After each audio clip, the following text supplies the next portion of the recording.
Still, ooh, yeah, there we go. This meeting is being live streamed. Hello, people of the internet. Streamed you live stream. Woo. Good day, folks. From something ABC land. This is going well. Well, we're off to a great start. I'm watching to make sure that we're actually on and talking half to you and to the. Yeah, you're multitasking. Yeah, I am, and my brain is hard. So there you go. That's what you get. So, yeah. Oh, let's do that on. It looks like it's doing it. Yeah. There you go. We're here. We're here. How are you doing? Oh, stop. No. Oh, you have tea? I should have made some tea. Dang it. You see, prepared. My prep was not good today. No, indeed. I've got tea. I've got bags of books. Oh, man. Wow. You're killing it today. I am doing the business. Ah. They're big books and they're big games. That's why I've got 2 bags. Because I have spoiler. 2. Should we start off with a game? Let's start with let's go. I'm going to start off with this game because it's kind of a nice suggestion from Stephen, who behind the scenes, people don't normally see him working in Amsterdam because he's the specials man. He's a special man, which means that people buy books. If they want a book specifically, then we order it for them. So if you want a book specifically, we can order it for you. And he does it behind the scenes. And he's a gamer as well. And he suggested this Meadow. I don't want a shiny thing off it. Yeah, Meadow. I keep getting that. That's no, that was good. Oh, this is also fine. Meadow. Oh. Ferret and a little thingy there, that way there. Oh yeah, cool. It's all about a walk in the woods, which is very nice. It's all very relaxed. And, he bought it and he played it with his sister, and it's not a shoot 'em up at all. It's an observation game, and you go around the board. There's a sort of board. That's the campfire at the end. That's adorable. Yeah. And then you've got these things that you could the information that you can find. Yeah. And so you go around having a walk, and then you see if you can observe stuff like animals and plant species and unusual items and stuff. And then you come around the campfire at the end, and then you swap around what you've seen and stuff like that. But you don't actually go for a walk. You just sit around the table. It's what did Stephen say? Let me just look. It was great what he said.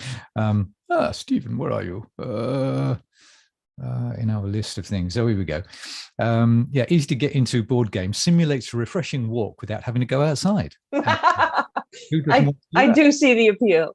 Yeah, exactly. Especially if the weather is crap. It's cold, it's dark sometimes, rainy and wet, and you don't have to put your willies on. So do this, and the winner is the person who is the one person to be the winner is the person with the most skilled observations. So okay. It's not too long. It's like half an hour, I think, or an hour.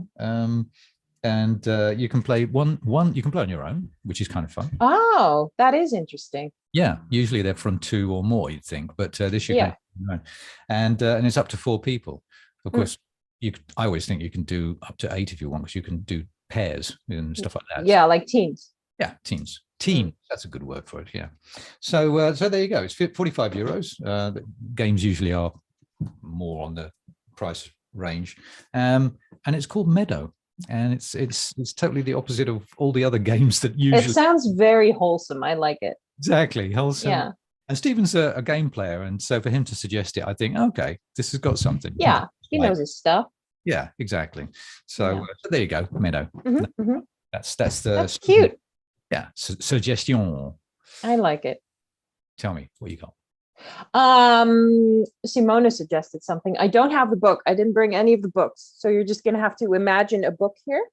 I'm going to book sized. I don't know.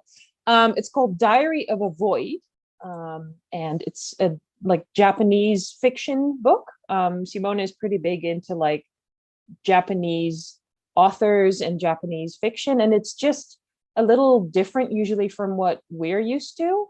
in terms of like themes and pacing. It's just, for us, it's slightly offbeat. And she really likes that. And so apparently this book is about a woman who is at work and she doesn't want to do something. And then she's like, no, I can't do that because I'm pregnant, which is a lie. She just doesn't want to do the thing. She wants to have a quiet day at work.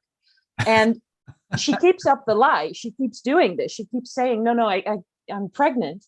And then her like fictional due date is getting closer and closer. Right. So what's she gonna do? I don't know. You gotta read the book. We said we would not do this. What do we do to do this? Oh, Christ, that's the worst accent I've ever heard. Oh, thank you. Yeah. Anyway, so that's that. So is a Diary of a Void, which is on your screens now. Wow. Okay. Wow. It's part of that thing we were talking about the last time, I think. How do you call it? Non-English speaking writers or writers from around the world, actually from Far East and other worlds, other ideas, and that it's picking up. So it feels odd to us Westerners, if you like, in general. But it gives something new to yeah. I have another one like that later on. Huh, interesting. Okay. And it is it's the last couple of months it's come out, so that's cool. Yeah. Something for the Christmas stocking. Maybe. And whilst I'm here, whilst we've got this open, I'll just show the folks folks at home. The folks at home, the folks at home, phones. Maybe don't. No, okay. I don't know. So the ABC, our book, it's abc.nl, our website. And if you go to events, this is a bit of that they've moved it around a bit. You've got our homepage, you've got books page, which, yay, loads of books. Yay, books. Bottom. My favorite. Books. Calm yourself, young lady, calm yourself. Down here on the left-hand side, we've got highlights. And if you click on highlights, then you get all the highlights. And down here, we've got staff choice, dong, dong, dong, which they've just made new, actually, which is nice. And we're at the top of the list, so it's easy to find. Well, I don't know if we're at the top of it always, or if it's just now because it's the most recently updated list. Alphabetical, so we are okay. So that's cool. And then you've got the separate colleagues who you can check in as well to see what their favorites are. But season 3, we're into season 3, so just click on that, and there you've got it. Bloink with the bloink. Yes, and with all the other stuff we're going to talk about today. So there you go. We can give it all away. Oh my God. Oh my God. But back to that later on. Okay. Let's do another one from my bags. The bags. Ooh, the bags of treasure. Yes. Let's try one of these. It's like, actually, let's dunk in there and see what we come out with. Okay. We'll go out with that one. Ooh, okay. Dinosaurs. Dinosaurs. As if you did not know it was a novel. It is a novel from. Yeah, why does it always say that with general fiction books? A novel, like dinosaurs, a pineapple. I can see that. Yeah. Yeah. I don't get it. It's strange. Anyway. Yeah. Somebody actually asked me today. A client said, "Why do they bring out hardcovers first with trade paperbacks and then afterwards bring out the normal paperback?" Because as not everybody may know that, but of course we know that that's the case, is that you have the hardback and usually a trade paperback, which is the same size as the hardback but paperback, and then 6 to 9 months later the paperback comes out, the small trade paperback that most people want to read because it's easy and put in your pocket. And I actually didn't have an answer. It was like, I do. Is like they want to sell books, but no, I have an answer for you if you want to hear it. Go. It's a thing that is pretty unique to the European market. So like the full size paperback, the big ones, because we're cheapskates and we don't want to pay a lot of money for chunky hardcovers, but we do want to read the books. So they have a specific format that is slightly less expensive. And then, by the time the regular paperback comes out, then we also get that one. But that's why it exists. But you say European, but Americans also have trade paperback as well, don't they? No. Well, the term trade paperback is a little bit misleading because when we say trade paperback, we mean the huge one. Yeah. But usually people refer to the regular paperbacks as trades and the small ones as pockets. But it's different for the US and the UK markets. But the big, I don't know if I have one over here. I don't know. But like the huge, like hardcover sized, except it's not a hardcover. That's a European thing. Like that.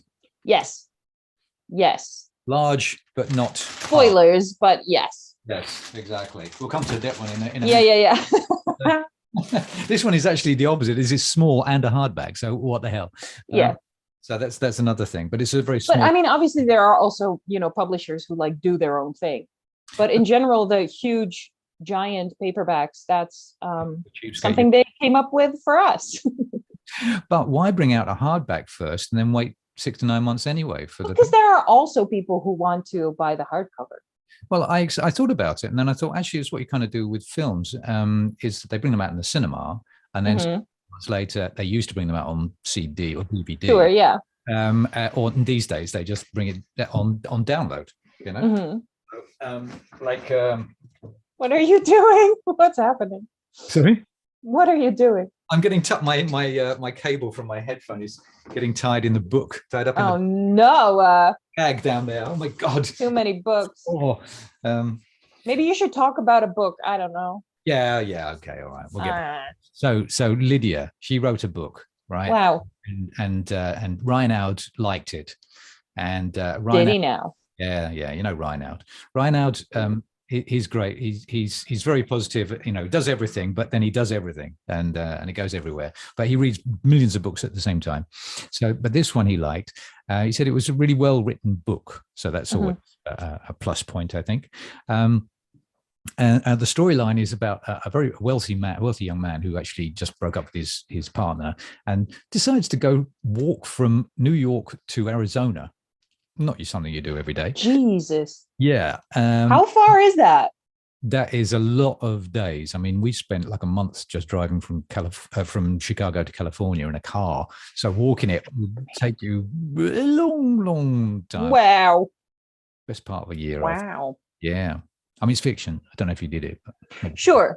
But I mean, I'm sure there's people who do that kind of stuff. It's kind of like wacky because it's like, why would he do that? And it's like, that's the kind of book it is. It's slightly wacky. It's it sort of makes you, what do you do? A punch drunk, he said. You read it. And okay. So and that's definitely the way that Reinoud is. So that's kind of cool. And from there, it's my idea was that from what I got from him, it sort of places the protagonist in a new space that he doesn't know about, and being in a desert, there's not too many people there, but he has a house there and gets involved in the different neighbors as well. So it's basically the story. I'm not going to detail it all completely, of course. And it's also sort of a reflection of the author's interest in the current world problems regarding nature and stuff like that. Okay. So and it's like dinosaurs. Okay, are there dinosaurs in there or something like that? It's like, but in the end you find that we are the dinosaurs. She thinks we are the dinosaurs, and that the world will carry on without us. Well, yeah, we've grown bigger, too big, beyond our boots. That's my dinosaur. Sure. Yeah. Great. Wonderful. One particular kind of dinosaur. Anyway. I don't know too much about dinosaurs, but a dystopian novel of great power. Whoa, a blistering classic. Whoa. So Reinoud really liked it. He loved it. He liked it a lot. He made it sound very interesting. Hope I did. Okay. Yeah. That was Reinoud's book of the. Yeah, I like it. I think, I don't know. Well, read it. But it sounds very interesting. Yeah. There's quite a few books about like people who go on enormous journeys, both fictional and non-fictional. People who go on huge long walks, or it's called travel literature. No, I don't know, but it's like what's it called? The Unlikely Pilgrimage of Harold Fry. Oh, I don't know. One of those books where he walks like all across England, and what's that book? Rainer Wind. I'm really doing this very well. You know, there's lots of books that talk about people going on walks through, like, across the country or across the continent. You can get that together and make a better production. No, this is as good as it's going to get. This is it. Just deal with it. Blah. I'm just saying, it seems to be it's something that people are drawn to, or like. Well, if it's happening at the moment, I'm just thinking that I always think of it as a reflection of the times, and I think perhaps people are needing that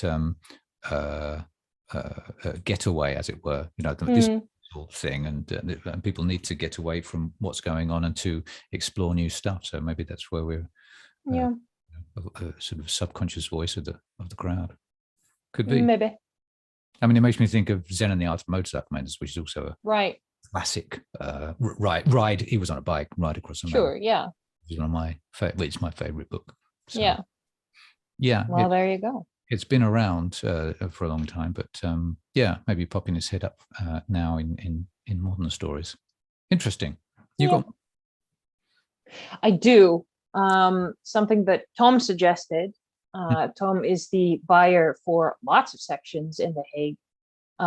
Recently, he has become the history section buyer, which he traded for psychology, which was a big shock to all of us. I don't know. It wasn't really, but I don't know. I because he's had that section for as long as I've worked at ABC, and then suddenly it was like, nah, I'm going to do something else, which is interesting. I don't know. It doesn't happen all the time. Well, people change all the time. Some people say, that's the man for this. And then when they... Yeah, sometimes people just have like a section that is really theirs, you know, that feels like it's really theirs. And then suddenly he was just like, no, I'll trade you.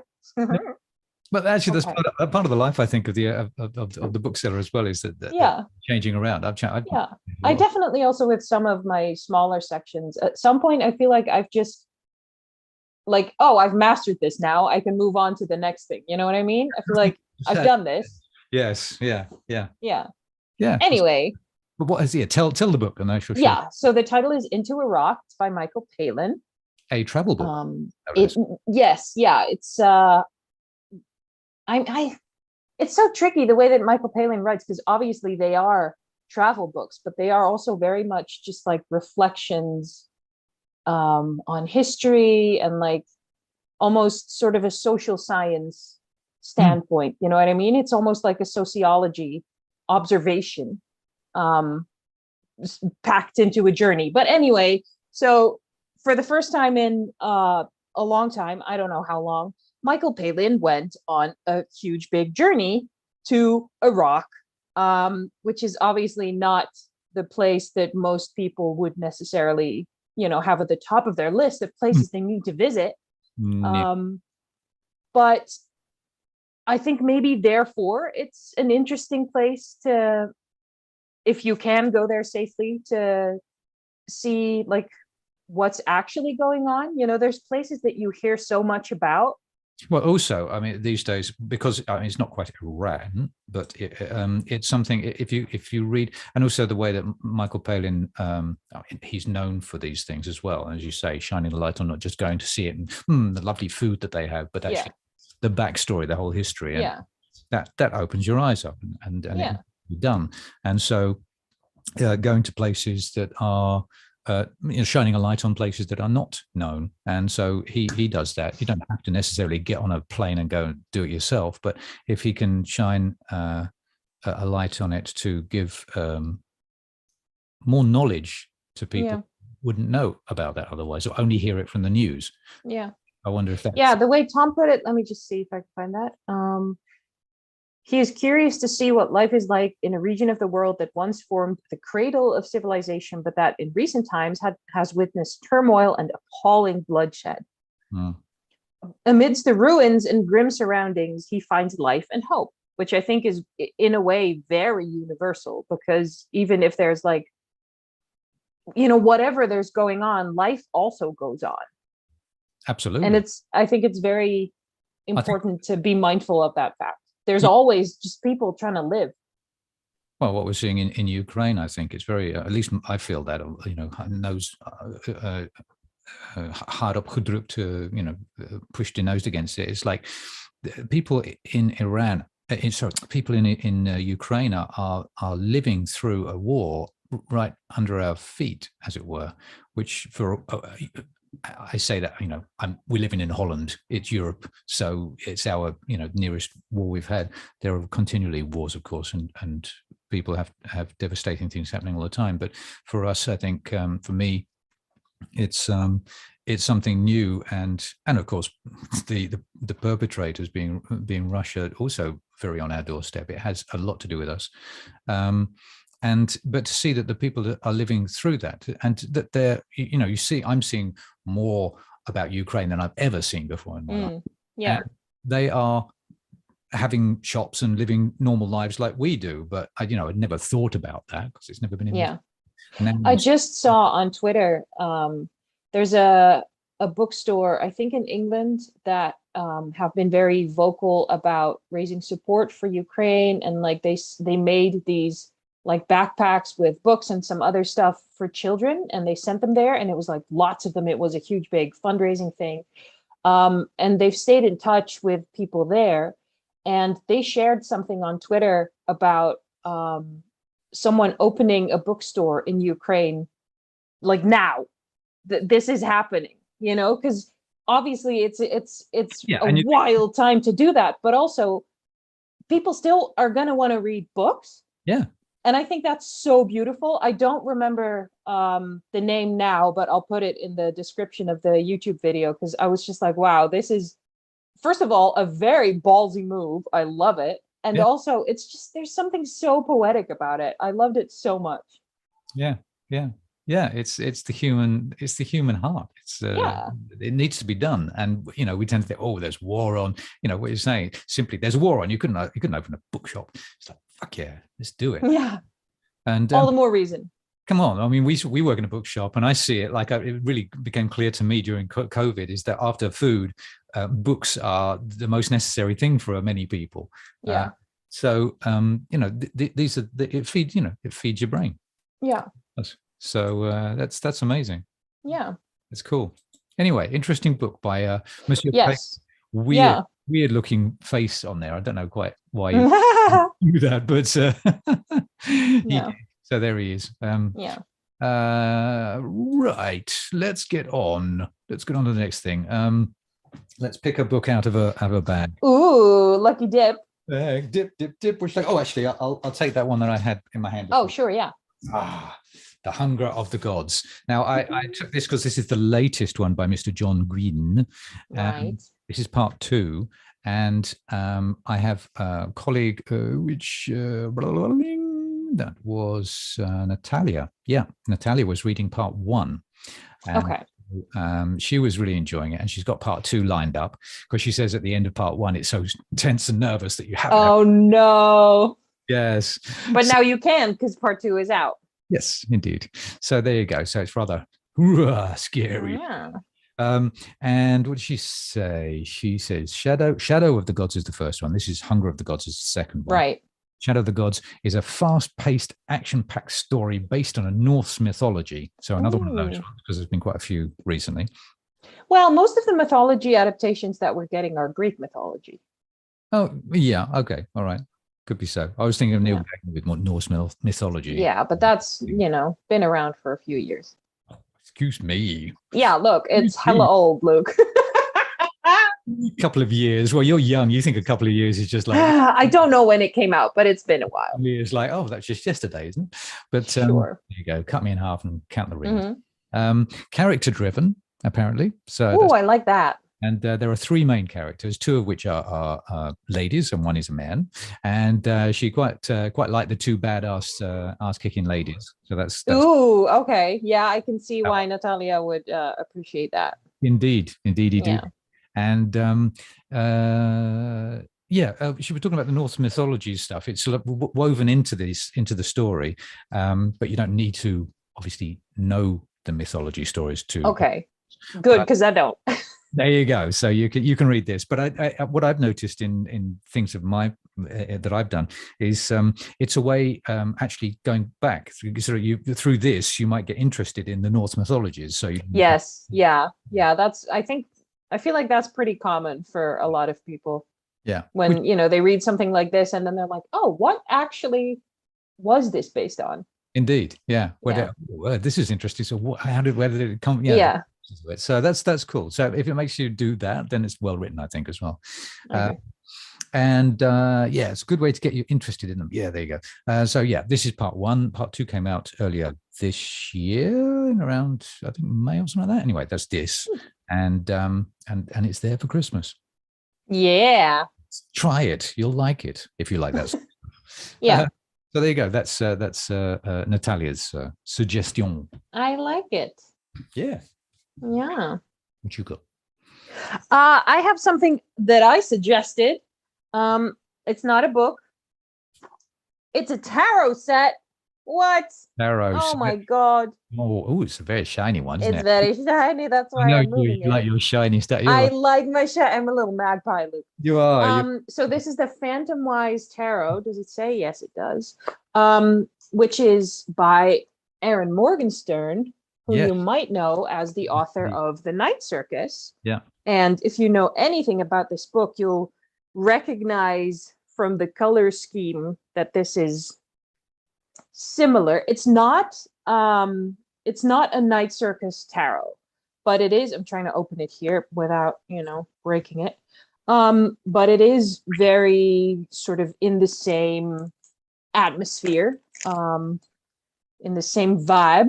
It has this sort of magical, like, I don't want to call it magical realism, but it's like this idea of like there's magic in everything, that sort of permeates her work. So there's a little booklet, which most tarot decks, by the way, have, which I just want to mention because I heard someone talking about that in the store the other day, because she was like, oh, I like this, but I don't know how it works. Most of the sets come with a little booklet that have like descriptions of every card and like what they could mean. Obviously, it's all, if you want to use it as an oracle deck, it's all up to your own personal interpretation as well. But it's not like they're not completely throwing you into the deep end. Usually there is a bit of background information. And of course, the internet exists. There's lots of information everywhere. I'm just going to show a few cards because like, I don't want to give it all away. Just find a nice one. Oh, I like this one. Okay, show us that one. Yeah. Oh, I like this one. It just doesn't show us. Yeah. Oh, the Empress. Very nice.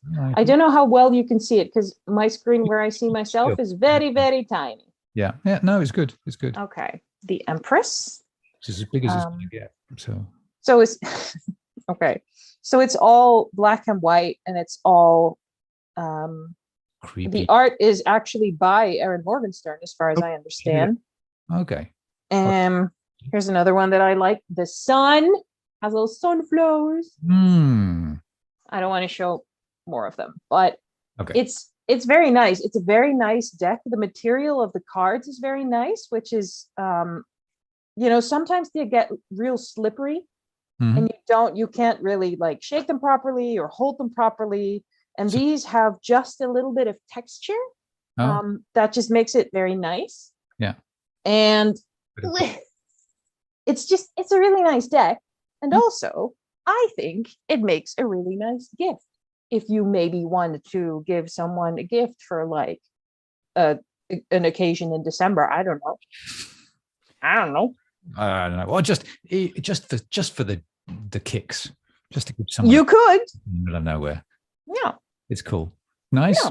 Nice. Yeah. And because we've both got lots of other decks, so that maybe people don't know that we have tarot deck on the second floor in the ABC, and by you guys as well. Yes. Sure. And in LEIDSCHENDAM too. And LEIDSCHENDAM as well. Okay, so people, if they want to check out the tarot cards, how much does it cost actually? That is a great question. $29.99. All right, so there you go. Yeah. Nice. Yeah, it's very beautiful. I want to do another non-book. Ooh. She's got a ticket to ride. Oh, Christ. Okay. She don't care. It's Amsterdam. Amsterdam. Dun, dun, dun. So the story of this is from Max, the games man, Max Muller. And Ticket to Ride, the big box, is about trains across Europe. And this, yeah, there. And that it's a nice game of about an hour and a half, I think, or an hour, something like that. And you try and build up as much of your rails across Europe as you can, and it's a game. And there are lots of different versions, American versions and Nordic versions and stuff like this. And they've made a little Ticket to Ride Amsterdam, which is a small version. The big box is like larger. But of course, Amsterdam didn't really have many tracks around it, but it does have the waterways, did have the waterways. And as you can see on the front, you've got other forms of transport, which is here, a bloke pulling a trolley. Right. Yeah. Yes. Trying to catch it with that. There's lots of reverb stuff. And in the background, you've also got a horse and a cart as well. And on the that way, on the you've got the boat, and they've also got different forms of boats and stuff like that. So there's all these different forms of transport that in the 1800s, the 17th century, slightly out, a couple of centuries out. And that they used, and so you have your board. And that you see you try and buy up as much of the routeways as possible. Right. Okay. As Max pointed out, we're actually on here, kind of. Really? Yeah. I don't know. Can you see where my finger is? The Begijnhof. Oh, sure. Yeah. Yeah. Hey. Which is right next door to where the American Book Center. Whoa. So there you go. Imagine that. You can find us there. We should actually take it out and just like put a little cross. How old is the building that our Amsterdam store is in? Do you know? I think 100 or so years. It's not super. Oh, it's not very old. No, I think in the Begijnhof, of course, it's there. Yeah, that's ancient. Yeah. But, the actual store from the American Book Center is a conglomeration of different houses at the time. Right. Well, yeah. It goes up and down a bit, which was more obvious before we made it, because as you may know, maybe you don't, I don't know, people don't know this in general, we moved into the Spui in 2006, I believe. And in doing so, we bought it from it was a piano shop, but actually before that, it was a music shop. They had they played gramophone records, and they actually had little doorways going through from one part to the other because they were kept still in the old ways. Athenaeum next door is in fact at itself, where you go up and it's all a bit like going down, because they haven't. And when we took on this shop, it was basically we scooped everything out and it, except for the top floor where they had, I think, 16 pianos, eight grand pianos on either side. It was fantastic. I loved it. And you walked in, it was like, oh, and Igor Stravinsky standing, in it. Sure. Photo, the painting at the end. It was piano heaven. It was amazing. So sadly that's gone, but we've got lots of books in its place. But so the shop itself is one whole now, of course, but it wasn't like that before. So there's a little history of the shop. Yeah. Cool. Yeah. Every day's a school day. What did you say then? Every day's a school day. Every day's a school day. Okay. Yes. Indeed. So this little Amsterdam thing costs 29 euros and it's fun to play and it's not long. 3 minutes to learn it and you can play it for hours. But that doesn't mean to say that it goes on for hours. It means you can play. Sure. So, that makes sense. Yeah. It says actually it only takes 10 to 15 minutes. So it's very, very short. Oh, that's good. Yeah. So you can whip it out after your tea or Christmas turkey or your Santa Claus. While you're waiting for dessert. Yeah. Yes. I'll have one of your little carts, please. Yeah. So there you go. That was Max's. I like it. Max M. So what you got? I've got nothing. I've done all my stuff. It's all you now. Okay. I'm going to show. Unless we want to talk about something that is not books. I've got. What have you got? Other stuff to mention. Oh, you do. Do you want to go and mention other stuff then, and I'll? Yeah. Okay. Because I wanted to. But I'm not going to show it to you. Jesus Christ! You're so distracting. I wanted to draw people's attention to a certain highlight that we have on our website. You just showed the people where the highlights are, because there is one that's called December Gifts 2022. Is that on which the is side? Yes. Okay, then let me just. Which is full of great gift ideas for the holiday season. Okay. In case you wanted to, get some inspiration, so tell see us what we've got. And it's mostly, as far as I'm aware, it's stuff that we actually have in the stores, in one of the stores anyway. So that's nice. What are you doing, Luke? Tell me where it is. I don't know where I'm supposed to go. It's a highlight. So go down to the highlights. Oh, I see. Oh, I said that. My brain doesn't. Yeah, you were not listening. It's fine. It's called December Gifts 2022. So by subject, probably. No, by collection. I can see it. Oh, you can you? Go down. There it is. No, you went past it. Go up. There it is. I don't know how to do these things. Clearly. Oh, we got to get some pictures here. I know. That's Lilia showed me those books today. They're really gorgeous. You really want to get some pictures. So nice that we're not showing the people. Sorry, people. Just take my word for it. We'll have to send it up to the goats. They can put some things in there. So Hugh Johnson's pocket wine book. Yes. It's just, I think it's a combination of, stuff that some of our staff members like and like recommend as gifts. And there's also some like nice fancy additions in there. I think it's a pretty good combination of different kinds of things that we like, that we recommend as gifts. Yeah. I'm looking at them too for the first time and going, oh yeah, these can be nice. See? Something like that. Yeah, a bit for everybody. A bit of that Rush. Exactly. Harry Styles. Harry Styles. Yeah. It's there's a good one. Okay, so there people we got. Oh, and then there's I just saw the head of him, Matthew Perry. The head of him. Matthew and Vlad, Oh god. Oh, by the way, the Vladimir Putin life coach book, it's a parody, you guys. Yeah. There's a lot of people who don't seem to understand. This is a joke. It's poking fun at him. It's not. The book is a couple of years old. Yes. So it's pre-war. Yes. 6 years. So yeah. Yes.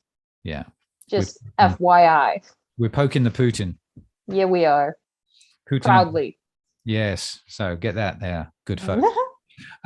Great. Well, actually, whilst I'm here, let me just show folks about our blog page, which is dun, dun, dun, you would never have guessed. Blog. Click on blog and it goes foink, goes to a new place. Go blog. Bloink. And what we just discovered, because Iris wanted to say, oh, you can sign up for the newsletter. I am on Firefox here, and what in the top right hand corner should be the newsletter sign up is not there. You can see it's slightly grayed out. So if I'm in another browser, this one is Brave, you can see that it's here. So if you see newsletter, you can actually sign in your mail and you can get one time a month a listing of all of these, or a listing. Sure. Something in your email box to let you know of the latest. Yes. And also, if you scroll down on the right hand side, you can actually, if you like, go back down.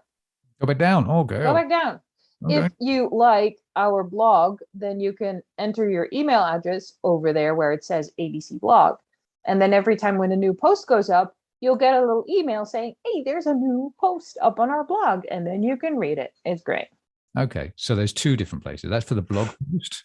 And that's what we're on now. Yeah. So the newsletter, is a newsletter that comes to your inbox. Actually, that's for all stuff in the ABC as well, when things are happening. Yeah. That's a general thing. So you can. But that's like short form. It's like very short, like little articles. And the blog obviously has a bit more room. So there's a bit more to the blog articles. And looky here, ABC Star Picks. Hey, that's us. We're so famous. Yeah. We made it to the blog. So when you look that up, then you can actually have some of the books that we've been talking about in our shows, and a little bit of stuff about it. So there you go. You can find it here, and you can find it what we just showed you over on our ABC website by the highlights, which we're down here. So there's loads of places you can find it. Yeah. Lovely, lovely, lovely. No excuses. Was there anything else on this blog page? No, I think we're good. No. Are we? We're good. Okay, then I'm going to show you another book. Showing off me the ABC bag. You can they're €5 or €3, I forget. Five, I think. And if you spend over €60, then well, it used to be 70. I'm not sure that we still do that. Yeah, I tend to do it for 60. It's basically around 70 they put it up. Okay, maybe I don't know what the actual rules are. Maybe let's not misinform the people. If you pay over a certain amount, which is above 50 somewhere, then you get a free bag as well. We're a bit flimsy on it. What is that book? Why is there a bug on it? There's a huge bug. Do you like bugs? I mean, I have to say I'm a bit creeped out by them, but there you go. I'm holding it. I mean, at this scale, definitely, yeah. Yeah, this is a bit weird, isn't it? Well, this is from our man Martin on the second floor. Martin. And he likes things creepy and crawly. So this is Crawly Creatures. And it's actually from the Rijksmuseum, because at the moment, until mid-January, they are having an exhibition on crawly creatures. Is the history of them. And this apparently was the first. This is not the first one. It's one of the first ones, but they have the first drawing of an insect done in whatever year it was. I don't know off the top of my head. Cool. And this is just the history of it. So you can go to the Rijks and see it. But if you don't want to or can't afford to do that, then you can come and get the book. This is €35, and we looked it up, and actually America doesn't have it yet. Oh, we do. So it's a world exclusive, people. Very nice, and it has a very nice little pictures of all the squiggly things. So the book is about the exhibition. Is it like a companion to the exhibition? It's a companion to the exhibition. This happens pretty much all the time. Is you have an exhibition and then they make a book with it. So it shows highlights, if not everything, from the exhibition, and then the detail and the stories. And this is said book, you know. If you're into creepy crawly stuffs, then this is your thing. I'm not, so it's not going to end up on my shelf. But hey, everyone to their own. Yeah. That beetle, that was the first drawing. That was the one. Oh, okay. But there you go. Yeah. Yeah. So I think it's actually it's quite nice. I mean, looking back in history and looking at these things, you could get oh my god. Oh geez, that's up close and personal. Martin and his taste. So that's that. I've got one or two more. Shall I do one or two more? Have you got? Yeah, go for it. My lad. Oh, well, I've got three books, but one of them is about the same thing. Okay. So this book is a bit of a rave at the moment. Around, and it's from Toshikazu Kawaguchi. How about that? As we were saying, writers from other countries further afield who are being translated into English. This gentleman is one of them, and I assume it's a gentleman. I have no idea. I'm hoping that I'm getting. You can just say this person. This person, thank you very much, wrote Before the Coffee Gets Cold, and for some reason it felt like I want to read it. I'm going to keep this version. Oh, really? Yes. Something. Actually, I've got another little thing up my sleeve from last time, and it's caught the imagination of the ABC public, at least. Yeah, that's true. This is the first one. There's a second one called Before the Coffee Gets Cold in the Cafe, Scenes in the Cafe, I think. Tales, I think, from the Cafe. Tales from the Cafe, different color. So it's yellow. Looks the same, but it's got different color. And this is the third one, which I show you. It's just out. It's the hardback, which is very nice. Before Your Memory Fades. And the fourth one, which is I think the final one, is coming out next year. Okay. So they're small. They're easy to read, I think. And this one is from suggested by Bella, and I find me thingy. Where is it? Hold on a second. Oh, where's me thingy? I want my thingy back. Here we go. We got Natalia. We've had Natalia. Reinhard. We've had Natalia. Oh yeah, and Maria. Oh yeah. Hey. Yeah, you've got so much. I've got so many books to talk about. Oh Christ. Here we go. Bella. She talks about this, and It's a slightly weird thing. A small cafe in a back alleyway in Tokyo, and you get a chance to travel back in time. But there's a few catches, a few rules, as it were. One is you can't change the present. So you can go That's back. very fair. I think that's very smart. Yeah. Second thing is you drink the coffee before it gets cold, or you become a ghost. Ooh. Oh no. So you get served a coffee, and you get the coffee. Then I don't know if it's your first sip or whether you get it, but then that's your time starting there. But if your coffee gets cold, it's about 15 minutes, maybe 20 minutes. So you've got to drink it up before it's all cold. Otherwise, you're turning to go. It's not very good. Not very good. No. And you have to stay in a certain seat. And if you leave that seat, you will be forcibly returned to the present. So, as she describes it, make that as what you like. Sure. And you can only meet someone who's actually already been in the cafe in the past. Meet someone from, So like, do you go to the past, or does someone from the past come to visit you while you're in the cafe? To the past is what I've understood. But then how can you do that if you're not allowed to leave your seat? I don't understand. What can I say? Shit, we'll have to read the book, don't we? Yeah. Yep. Hell. Okay. Oh yeah. And so it already sounds kind of like, oh, that's kind of weird. It's kind of like internet when it was before you were born. No, it was internet when it first came out, and Not before I was born. Not that young. Kind of, almost. I don't know. You had internet cafes. Yeah. And they don't really exist anymore, at least here in the West. Yeah, exactly. They just disappeared. But this sounds like something kind of like that, but then you're going back in time. So I wonder if the person, the author had that in mind. But so they tend to be different stories, of course, covered, having an overarching view. Right. Cafe. So of course you can write more books because there's lots of different stories. Yeah. So that's the first one. There's a second one, and then that is the third one that's just out. So it's a nice little set. In fact, I don't have a telephone. What do I do with it? I had a nice picture. Yes, here I had a nice picture that I of all three. And as a book lover, it's kind of like, I want those books. Yeah, they look very appealing together. Yeah. There you go. All three of them. I hope that's not too blown out. Yeah, there you go. That's better. They look very nice, very cozy. So there you go. You can put those on your Christmas list. Where can I have that? I was putting books aside, and then other colleagues were coming along and putting them back on the shelf because they. No, they thought you were making a mess. Yeah, I think that's what's happened to this last book. It's not in my pile. Well, you can still talk about it. I did that. Maria S. She's the lady looking after the young adult books, and she suggests The Dragon Promise by Elizabeth Lim. Yeah. Yeah, you know that one too? I still want to read the first one, and then if I like it, I want to read this one. Right. But it's something that's been on my radar for a very long time, but I just haven't gotten to it, which is the case for so many books. Yeah, there you go. It's the book lover's dilemma, huh? Yeah. Well, she has read this one. Oh, it's so pretty, you guys. Exactly. And number 2 is also very pretty. It was the hardback of number 2 I took. Yeah, actually, kind of interesting. Okay. Maybe it's in the other bag. You have too many bags.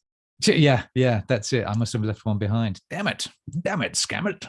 And now I can't. Oh, hold on a second. I'm going to transfer this over to here because then I can tell you about the other. What is happening? Yeah. I'm going to have to go back to this, and then I have to go back Hello. to the share screen. Hello, and then we'll go back to that one. Hey, and then I'll look it up on here. Hello. Oops, because I need my thingy. Hold on a second. Hold your breath. There we go. So you can see that, and what she says? She says it's a very nice sequel to the original one, which is the 6 Crimson Cranes. Yeah. Try saying that when you're drunk. And she says she actually found it better than the first one, which she doesn't say, which is pretty rare. Exactly. I think we all have that. It's like the first one is like, oh wow, this is great, and the second one is like, oh yeah, okay. Yeah. So she said it was almost like you could see, looking back on it, that the author, Elizabeth Lim, sort of had it already planned out, and that the first bit was kind of in overarching. When you've read both of them, then you kind of understand the first book on its own. You kind of go, huh? And do you know, is it a duology, or is there going to be more? I think there's going to be one more. I think it's a trilogy, I think, maybe. Yeah. I don't know anymore. Does it stay here? It's not super important. I was just wondering. Yeah, no, we were talking about something like that, and one of these books was a duology and not a trilogy. But I do like a duology. Do you? Yes. I was a trilogy man myself, but there you go. Because it's like when you have one book and you really like it, you're so sad when it's over, and then when you have a whole series, that's such a commitment. So if you can just have one other one, that's perfect. Oh, yeah. I like it. It has its niceties. It's kind of like two sides of a record. I like having B. I very much also like it when it's a duology, but it's not like a part 1 and 2. It's not necessarily like the second one is a sequel to the first one, but they're like companions. I like that. When you have it's a story, but do I have those here? No, they're all the way over there. But The Girl with All the Gifts by Michael Carey. Yeah. And then the other one, which is called The Boy on the Bridge, there's like overlap, and like because you already know so much of the world that it's set in, but then all the way at the end of the story, it ties up beautifully together. Like they come together beautifully. I love that. I'm such a sucker for that. That's just so fun. Yeah, that's nice. It's also not always done, but indeed. And I think it needs I don't know. I'd have to ask the author. I would imagine that the author has then sorted out from the beginning, or that they've just had the luck of being able to do that. But yeah. I don't think it's always like necessary. I don't think it's necessary to have like a pre-planned thing. No, indeed. If it just flows that way, then you're lucky. Yeah. But it's true. It's thinking those sort of the tension things. Where, if you know it's going to carry on, like the Glyn Johns story. Sorry, Glyn Johns, John Gwynn. This one, what Natalia said about it. You need part 2 because it carries on, and it made me think of Lord of the Rings, which I remember when I read it 25 years ago. So, and luckily I'd had part 2 already waiting at home. And end of part 1 was like, and then they ran around a rock, and he's like, oh, where's the page gone? And it's like, shit, I need part 2. And you pick it up, and then the monster was after them again, So it was like, just continuing, because I think originally the book actually came out as a whole, or if I'm not. Well, what I know of the Lord of the Rings series is that it's 5 books, but it's 3, like it's 3 volumes. Like we know it as 3 books, but it's actually 5, I think. And the weird thing about it is that, like, when you watch the movies, there's a timeline and it's all happening at the same time, and you go back and forth between these different groups of characters. But when you read the book, you follow one of those subsets of characters for like almost the entire story, and then Tolkien goes like, oh, and now we're going to go back to like months ago, and you go to another subset of characters, which is wild, and nobody would do that nowadays, but he did it. There's amazing things from it, indeed. Yeah, it's the classic that it is. It's, why would you do that? That's such a weird way to tell a story. He wasn't necessarily the world's best writer, or That's very true. He was a great linguist, but exactly. Yeah. It's what I have with Do Androids Dream of Electric Sheep? Philip K. Dick. When I read some of his stuff, and it was like, wow, this guy is really bad at writing, but his ideas are the yes. And apparently he wants to be like a fiction writer. There's books that have never come out that he wrote. And it's like, he was really frustrated in his life because he couldn't bring those out. And that's so sad. Oh no. But interesting stuff when it's the ideas get are so good that you don't mind reading through the not so great writing. Yeah, fair enough. Yeah. Not that Tolkien wasn't a good writer, but just a world builder. He world building. Yeah, I think I once saw a post on the internet somewhere where someone said that basically Tolkien wrote books because he made a bunch of languages and he needed a world to put them in. And if you look at it like that, you're like, oh yeah, I can see how this happened. Yeah. What to do? Which is not to say that it's like terrible, not at all. But it's very obvious that his initial focus was on like the linguistic and like the cultural aspect, and not necessarily making a compelling narrative for a reader. No, indeed. Well, when you find out all of the other books that, Silmarillion, I couldn't get. No.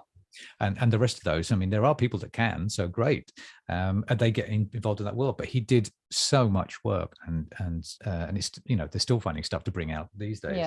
Yeah. But are they readable? Not in the sense that we think of as having a nice light read. Yeah.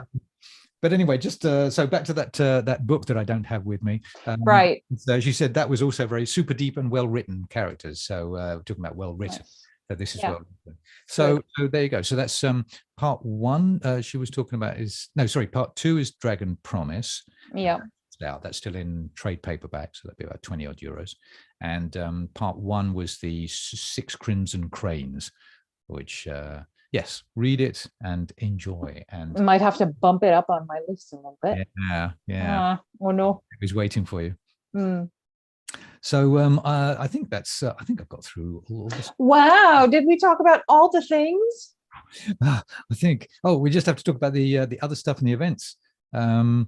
Which I talked about the gift ideas highlight already. Yep, you did that. That's good. Well, we just had Thanksgiving, and it was. We gave some thanks in the form of discount to our customers. Yeah, and they seem to enjoy it. It was very nice having people go, "Oh, wow!" I was just thinking about that earlier. I really like it when you have like regulars who know that this is the thing that we do every year, and who like specifically come on that day to, either treat themselves or like to shop for all their Christmas presents or whatever. It's just really fun and like cozy. But I also really, really like it when someone comes in and they don't know that is a thing we do, and you can surprise them at the register. That's great. Yeah. It's like giving a little gift. Well, it is giving a gift. Yes. And so some people, of course, they already have a student card or something like that. So you go, "Oh, you're a student? Oh, yeah, you get 10%. Oh, great! And today you get an extra." Exactly, double discount. Woohoo! Yeah, so they're really cool about that. So that was nice. And the coming months. We got next week, Friday, we've got the open mic in Amsterdam, which I'll be doing. And that will also be online. So if you want to join us online, please do. You're very welcome. You can find that on our ABC website again by the events, and it will give you the Zoom link, and you can come and just watch online as well. That's nice. We had some people just watching last time. It promises also to be quite full. So if you want to come and perform, please do as well. You can do it online, or you can come into the shop. And with the shop, you just walk in about half an hour from before and write your name down, and or just join us online. And it's all very easy and very fun and very people and human. It was very nice. Very people. I had like 35 people in the shop. Oh, shit. Really packed. Yeah. And a couple of people online as well, which was less than I thought, but still it's nice, Yeah. Online. And they were just. It's nice that it's like that opens it up to a whole new audience of people who aren't local. Yeah, exactly. Or even like in the same country. No, it could be worldwide. Yeah. So it was, and you just see the joy on people's faces. We had I think our youngest participant, she was about 13-year-old young lady, and came with her parents, and she did poetry, and it was really good. Oh, cool. First piece of poetry was about her dying aunt. Shit. Heavy shit, but that's the emotions, and they're wow. She was writing about it, and she was really into it as well, and everyone loved that. And so it's really, it was just, I'd forgotten how nice that is.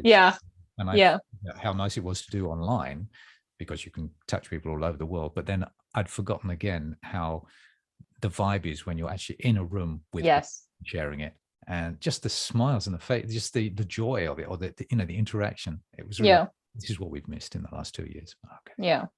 Now I know. So we're doing that next week, Friday.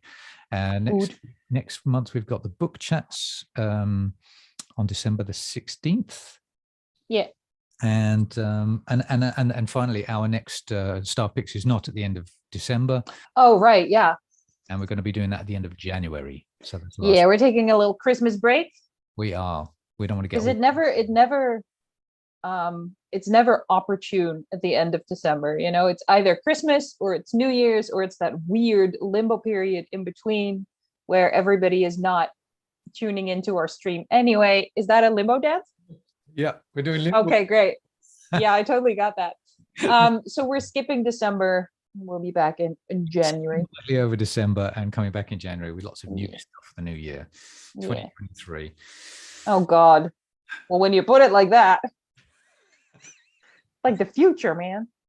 Yeah, it's coming at you faster than you think. I wish that Ukraine will be free from war. Yeah. I wish for the new year. Yeah. Wish hard enough, work hard enough at it. We'll do it. Yeah. Okay, then. Good folks. Should we call it a day? Bing. Yes. See you next year. All right then. Bye from Iris and bye from me. Bye. Bye. How do we stop?